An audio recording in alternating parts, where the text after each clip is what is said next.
Speed news 26 पर आपका स्वागत है। यहाँ मिलेंगी आपको 20 बड़ी खबरें बिना रुके, सटीक, तेज और सबसे पहले पाने के लिए अभी इस चैनल को सब्सक्राइब करें। तो चलिए शुरू करते हैं बिना देर के आज की फटाफट खबरें। पाकिस्तान की मध्यस्थता से अमेरिका और ईरान के बीच 2 हफ्ते के युद्ध विराम पर सहमति बनी है।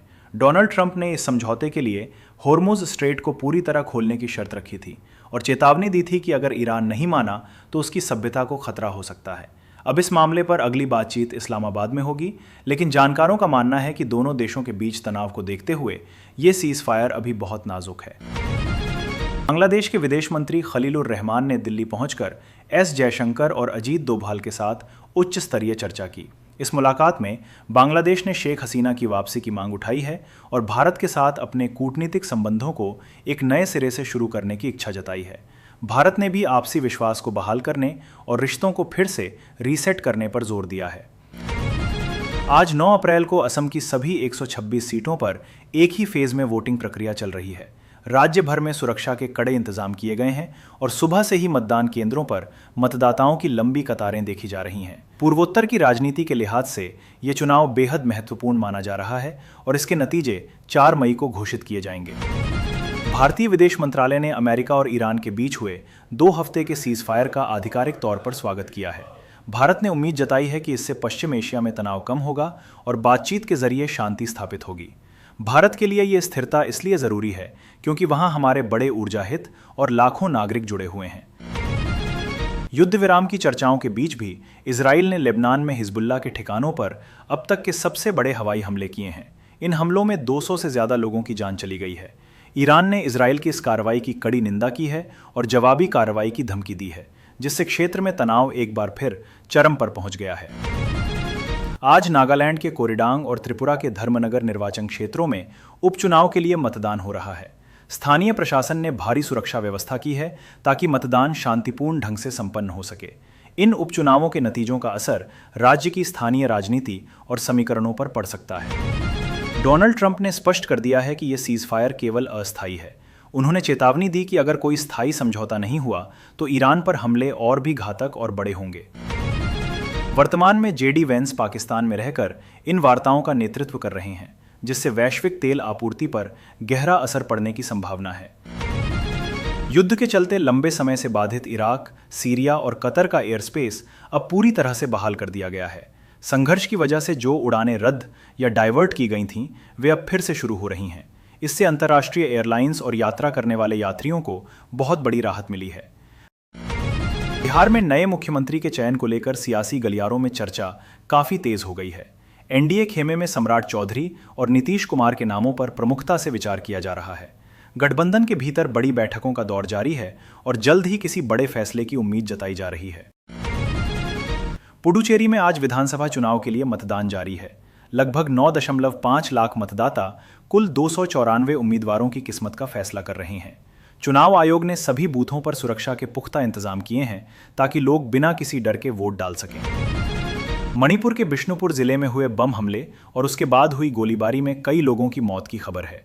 स्थिति को बिगड़ते देख मुख्यमंत्री ने हाई लेवल मीटिंग बुलाई और सुरक्षा के लिहाज से कुछ संवेदनशील जिलों में इंटरनेट सेवाएं निलंबित कर दी हैं। शांति बहाली की कोशिशें अभी भी जारी हैं। सिक्किम के लाचेन क्षेत्र में भारी बर्फबारी की फंसे सैकड़ों पर्यटकों के लिए भारतीय सेना ने बड़े पैमाने पर रेस्क्यू ऑपरेशन शुरू किया है। सेना के जवानों ने रास्तों से बर्फ हटाकर रूट क्लियर कर दिया है और सभी पर्यटकों को सुरक्षित स्थानों पर पहुंचाया जा रहा है। केरल की 140 विधानसभा सीटों पर आज मतदान की शुरुआत हुई। शुरुआती रुझानों में मतदाताओं का जबरदस्त उत्साह देखने को मिल रहा है और वोटिंग प्रतिशत 75 से 80% तक जाने की उम्मीद है। यूडीएफ और एनडीए के बीच त्रिकोणीय और कड़ा मुकाबला देखने को मिल रहा है। दिल्ली हाईकोर्ट ने ट्रांसजेंडर अधिकारों से जुड़े एक संशोधन याचिका पर केंद्र सरकार से जवाब तलब किया है। ये मामला LGBTQ+ समुदाय के कानूनी अधिकारों और उनके संरक्षण के लिहाज से काफी महत्वपूर्ण माना जा रहा है। तमिलनाडु के बहुचर्चित 2020 सात्तानकुलम कस्टोडियल डेथ मामले में कोर्ट ने ऐतिहासिक फैसला सुनाते हुए 9 पुलिसकर्मियों को मौत की सजा दी है। यह फैसला पुलिस बर्बरता के खिलाफ एक कड़ा संदेश देता है और देश की न्याय प्रणाली में जनता के विश्वास को मजबूत करता है। केंद्रीय कैबिनेट ने अरुणाचल प्रदेश के अंजौ जिले में 1200 मेगावाट के कलई 2 हाइड्रो इलेक्ट्रिक प्रोजेक्ट को मंजूरी दे दी है। इस प्रोजेक्ट से न केवल मेघालय बल्कि पूरे उत्तर पूर्व क्षेत्र में बिजली उत्पादन की क्षमता बढ़ेगी और आर्थिक विकास को गति मिलेगी। सीज फायर के बाद भी होर्मुज स्ट्रेट में तनाव कम नहीं हुआ है। यह दुनिया के सबसे महत्वपूर्ण तेल आपूर्ति मार्गों में से एक है। विशेषज्ञों का मानना है कि अगर यह मार्ग बंद हुआ तो वैश्विक बाजारों में तेल की कीमतें आसमान छू सकती हैं, जिसका सीधा असर भारत जैसी अर्थव्यवस्थाओं पर पड़ेगा। तृणमूल कांग्रेस के एक प्रतिनिधि मंडल की चुनाव आयोग के साथ हुई बैठक काफी कड़वाहट के साथ खत्म हुई। टीएमसी ने मतदाता सूची से नाम हटाए जाने पर कड़ा विरोध दर्ज कराया है और इस मामले को लेकर अदालत का दरवाजा खटखटाने की चेतावनी दी है। मध्य प्रदेश सरकार राज्य में समान नागरिक संहिता लागू करने की दिशा में तेजी से कदम बढ़ा रही है। इसके लिए जल्द ही एक विशेषज्ञ समिति का गठन किया जा सकता है, जो व्यक्तिगत कानूनों को एक समान बनाने के सामाजिक सुधार पर अपनी रिपोर्ट देगी। अमेरिका और ईरान के तनाव के बीच चीन ने गल्फ रीजन में अपनी मध्यस्थता और व्यापारिक उपस्थिति बढ़ाने का ऐलान किया है। चीन अपने आर्थिक हितों को सुरक्षित रखने के लिए इस क्षेत्र में हर हाल में स्थिरता चाहता है और कूटनीतिक स्तर पर सक्रिय है। नासा के आर्टेमिस 2 अंतरिक्ष यात्रियों ने चंद्रमा के पास से अपना ऐतिहासिक फ्लाईबाई सफलतापूर्वक पूरा कर लिया है। यह मिशन इंसानों को पृथ्वी से अब तक की सबसे लंबी दूरी पर ले गया है, जो भविष्य के मून मिशंस और मानव बस्तियों के लिए एक मील का पत्थर साबित होगा। ब्रिटेन के विदेश मंत्री ने अंतर्राष्ट्रीय समुदाय से अपील की है कि अमेरिका और ईरान के बीच हुए सीज फायर के दायरे में लेबनान को भी शामिल किया जाना चाहिए। उन्होंने कहा कि इजरायली हमलों की वजह से लेबनान में हो रही जनहानि को रोकना अब बेहद जरूरी हो गया है। सीज फायर की खबरों के कारण अंतर्राष्ट्रीय बाजार में कच्चे तेल की कीमतों में अस्थिरता। भारतीय शेयर बाजार में भी निवेशक काफी सावधानी बरत रहे हैं और वे क्षेत्र में दीर्घकालिक शांति और स्थिरता की प्रतीक्षा कर रहे हैं। ईसाई धर्मगुरु पोप लियो 14वें ने मिडिल ईस्ट में जारी तनाव को मानवता के लिए अस्वीकार्य बताया है। उन्होंने विश्व के बड़े नेताओं से आग्रह किया है कि वे युद्ध का रास्ता छोड़कर बातचीत शुरू करें और लंबे समय तक चलने वाली शांति की स्थापना करें। जम्मू कश्मीर के मुख्यमंत्री उमर अब्दुल्ला ने सीज फायर की खबर पर प्रतिक्रिया देते हुए सवाल उठाया है कि आखिर इस पूरे पश्चिम एशिया संघर्ष से अमेरिका को क्या हासिल हुआ।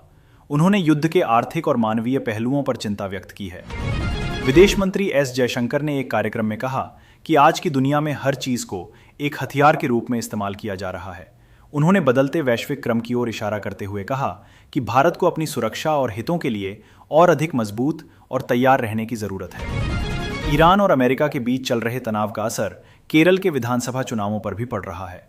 खाड़ी देशों में काम करने वाले लाखों केरल वासियों की सुरक्षा और भविष्य को लेकर राज्य में चिंता है, जिसे राजनीतिक दल चुनाव में एक बड़ा मुद्दा बना रहे हैं। चीन ने अमेरिका और ईरान के बीच हुए युद्ध विराम की सराहना करते हुए सभी पक्षों से शांति बनाए रखने की अपील की है।